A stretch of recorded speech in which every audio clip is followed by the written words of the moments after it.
महाराष्ट्रात सध्या जिल्हा परिषद आणि पंचायत समितीच्या निवडणुकीची रणधुमाळी सुरू आहे। सगळ्या पक्षांचा जोरदार प्रचार चाललाय। खरं तर महानगरपालिकेच्या निवडणुकीचा निकाल लागल्यानंतर भाजप, शिवसेना, दोन्ही राष्ट्रवादी काँग्रेस आणि ठाकरे बंधूंची चर्चा होतीये। इतकंच नाही तर अगदी एमआयएमला मिळालेल्या यशानेही लोकांचं लक्ष वेधलंय। पण या सगळ्यात काँग्रेस पक्षाची चर्चा माध्यमांमध्ये फार कमी झाल्याचं पाहायला मिळतं। नुकत्याच झालेल्या महानगरपालिकेचे निकाल बघितले तर काँग्रेसच्या प्रगती पुस्तकामध्ये नक्की काय बदल झालाय, काँग्रेस संपत चाललीये या चर्चेत खरंच तथ्य आहे का, जाणून घेणार आहोत या व्हिडिओच्या माध्यमातून। नमस्कार, मी अरविंद आणि तुम्ही पाहत आहात महाराष्ट्र कट्टा।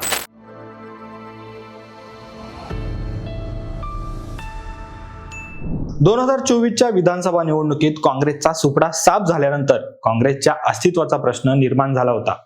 त्यानंतर हर्षवर्धन सपकाळांकडे प्रदेशाध्यक्षपदाची जबाबदारी आली। काँग्रेसच्या इतर दिग्गज नेत्यांच्या तुलनेत नवख्या सपकाळांना राज्यातील सत्ताधारी नेत्यांनी त्यामुळे फारसं गांभीर्याने घेतलं नाही। मात्र सकपाळ यांनी पक्ष संघटनेत बदल करत नव्या चेहऱ्यांना संधी दिली। नगरपालिका निवडणुकीवेळी सकपाळांनी राज्यभर दौरे केले आणि काँग्रेसला चांगला प्रतिसाद मिळाला। साहजिकच यामुळे कार्यकर्त्यांमध्ये हुरूप आला। त्यामुळे महानगरपालिका निवडणुकीत सकपाळांनी काँग्रेसच्या जिल्ह्यातील नेत्यांना कोणासोबत आघाडी करायची, त्याचबरोबर उमेदवारी निवडीचे अधिकार दिले।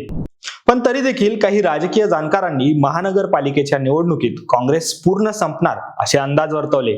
पण दुर्लक्षित झालेल्या काँग्रेसने राज्यातील 29 महापालिकांच्या निवडणुकीत 350 नगरसेवक निवडून आणले।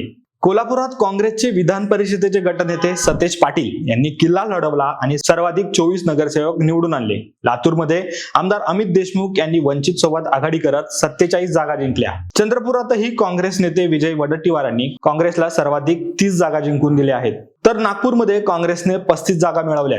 मुंबई महानगरपालिकेतही काँग्रेस 24 जागा जिंकून 4थ्या क्रमांकावर आहे। तर इकडे पुण्यातही महापालिकेत 15 जागा मिळवत काँग्रेस 3ऱ्या क्रमांकावर राहिला आहे।